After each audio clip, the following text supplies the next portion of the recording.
Welcome back to Favorite Things. Well, I did it. I sold my 36 millimeter Aquaterra Railmaster 2504, and before I let it go, I wanted to do a video to compare it with the 38 millimeter Trilogy version of the Railmaster, and kind of walk you through the specs and the dimensions and just the differences between these two.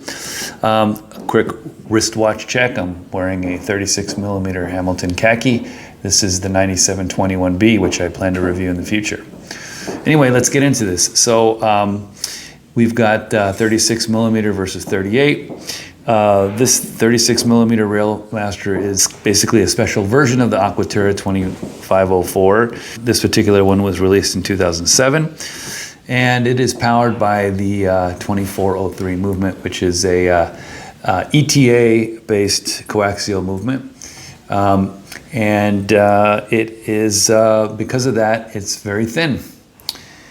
Okay, and the other one here is the 38 millimeter 2017 release of the Trilogy Omegas. And this one is basically a very faithful reissue of the 1957 Railmaster CK2914. It has the 8806 coaxial movement, and it's totally amagnetic up to 15,000 Gauss, like the original intention for a Railmaster. And it's a thicker model, it's a thicker case, very similar to what the original would be, and so wears a little bit differently on the wrist. The dimensions, let's go over. I'm not going to break out the calipers. I've already did this, so I'm not going to do it in front of the camera, but just take my word for it. The dimensions on the 36 millimeter, it's 36.2 millimeters across. It has a 43.82 lug to lug. It has an 11.26 millimeter thickness. It has a 31 millimeter crystal diameter and 19 millimeter lug width. And there you go. Now, the Trilogy version, we have a 38 millimeter diameter. We have a 48 millimeter lug to lug. We've got 13 millimeter of case thickness, 32.9 millimeter crystal diameter, and also a 19 millimeter lug width. The case. So the 2504 has a 36 millimeter lyre lug or twisted lugs case, has a smooth polished bezel, and also it has an exhibition case back. The 38 millimeter Trilogy version has the classic straight lugs, also a smooth bezel, but it has this kind of polished top or a flat top. I've brushed the lugs and the bezel some time ago, and just to make it a little bit easier to wear on the eyes, it was very highly polished on the lugs and the bezel, as well as the bracelet outer links. So I gave it a light brushing, and I like it better that way. Has a solid case back that displays the Hippocampus and Omega Railmaster logo. I've got a little envelope sticker to protect the high polish on the case back. And as far as weight goes, the 2504, when it's sized up for my 6 3/4 inch wrist, it has a weight of 111 grams. And the Trilogy version has a 138.5 gram weight when the bracelet is sized for my 6 3/4 inch wrist. The crown on the Aquaterra Railmaster is a 5.9 millimeter screw down crown, and it yields 150 meters of water resistance. The Trilogy version has a 6.16 millimeter push-pull crown and a 60 meter water resistance rating. Okay, let's talk about bracelets. So let's get the Aquaterra version on the bracelet on my wrist. It looks very good. So what we have here is a fully brushed bracelet. The link style is what I would consider Omega's 1171, which is kind of a hybrid between the Oyster link and the President link. and it tapers from 19 millimeters to 16.14. The clasp, the little hidden clasp itself, is about 16 millimeters. The links use pin and collar. There's no micro adjustment of any kind.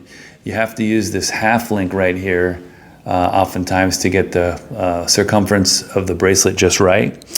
And the other thing is that this has solid end links that are integrated to the bracelet, and they are male end links.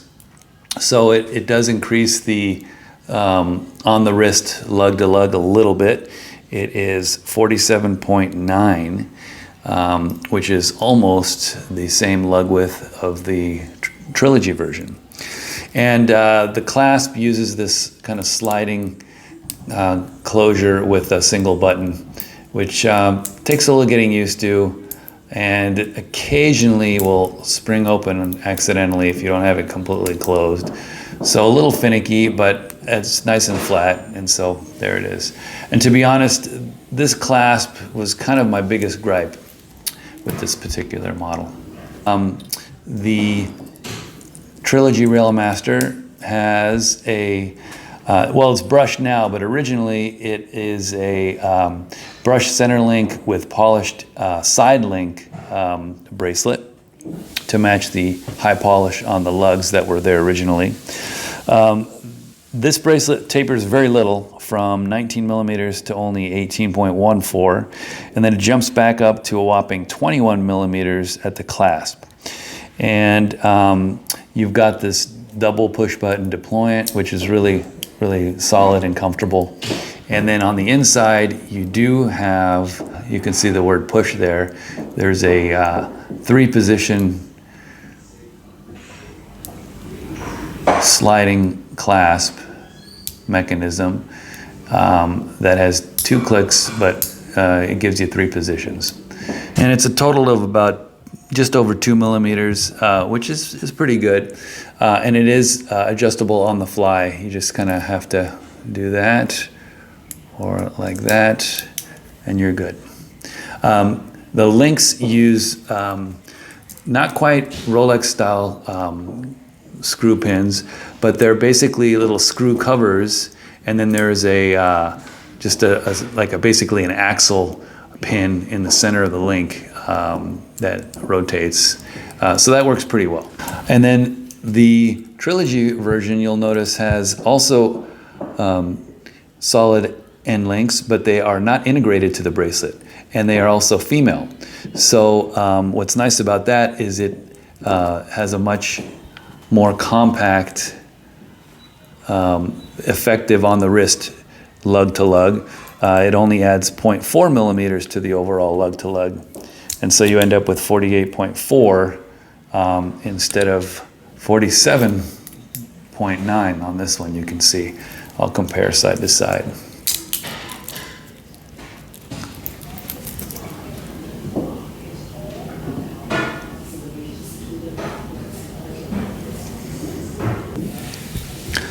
Let's look closely at the dials. So the 2504 has a matte black dial with printed numbers, which are all white, and you get the words Omega Railmaster coaxial chronometer 150 meters / 500 feet. And of course, Swiss made at the very bottom. And I really like printed numbers. I don't care for applied numbers. The Trilogy version has more of a tropical black dial, or more like a charcoal gray matte dial. It's got printed numbers and faux patina lume on the hour markers. So basically, this is exactly what would be on an original CK2914. Originally, the 2914 was a manual wound movement. That's why the word automatic does not appear on the dial. It's too bad that this reissue is not manual. That would have been a real killer. Awesome. As far as the hands go, the 36 millimeter version has a broad arrow minute hand and a Dauphine hour hand. And the seconds hand has a syringe shape or syringe tip versus the Trilogy version, which has the more, I think, more attractive broad arrow hour hand and Dauphine minute hand. And then it has a needle seconds hand. Again, just like the original. The Railmaster 2504 has a low dome sapphire crystal, whereas the Trilogy Railmaster has a high dome sapphire crystal to mimic the original plexiglass crystal that came on the CK2914. Here you can see the difference between the two case shapes. Both have a nice brushed side. Let's take a lume shot.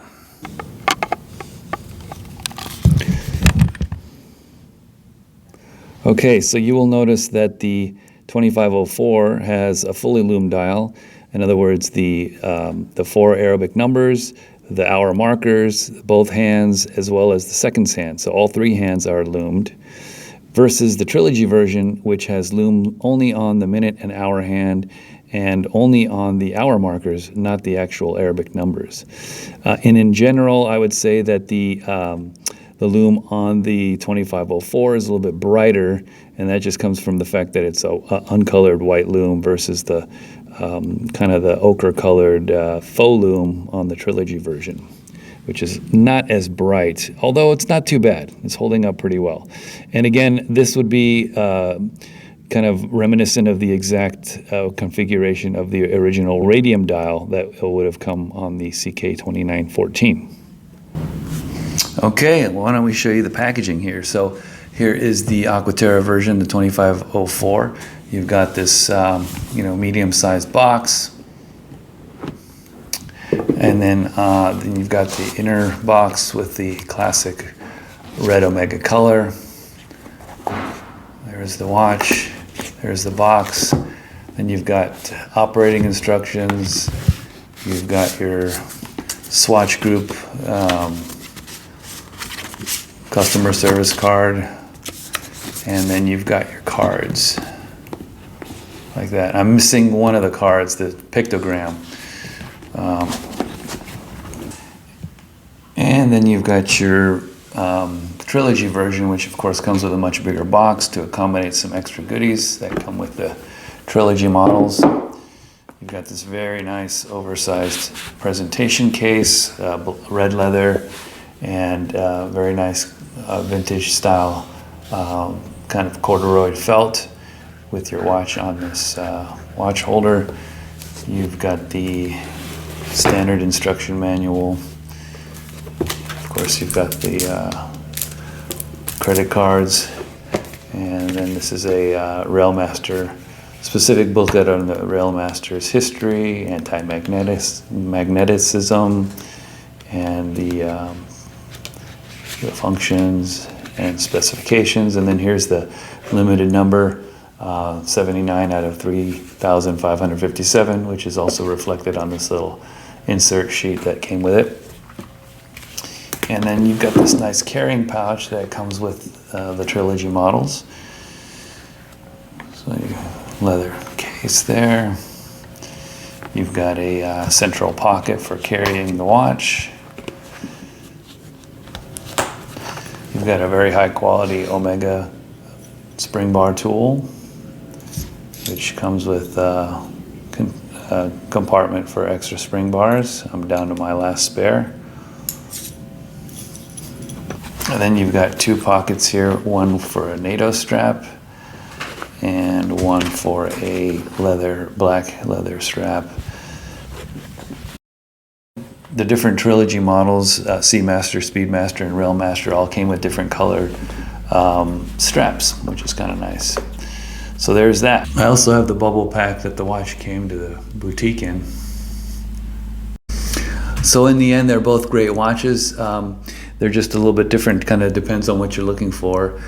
Certainly the 2504 is a nice alternative to the Rolex Explorer. It's a modern reinterpretation of what now can be considered a neo-vintage 36 millimeter model, whereas the Trilogy is a very faithful reissue of a CK 2914, and so it's got the faux lume, it's got the same dimensions and dial, a little bit different bracelet than the original, but yeah, if you're looking for a vintage look and feel, that's a lot of what you get there. All right, well, thank you so much. See you at the next one.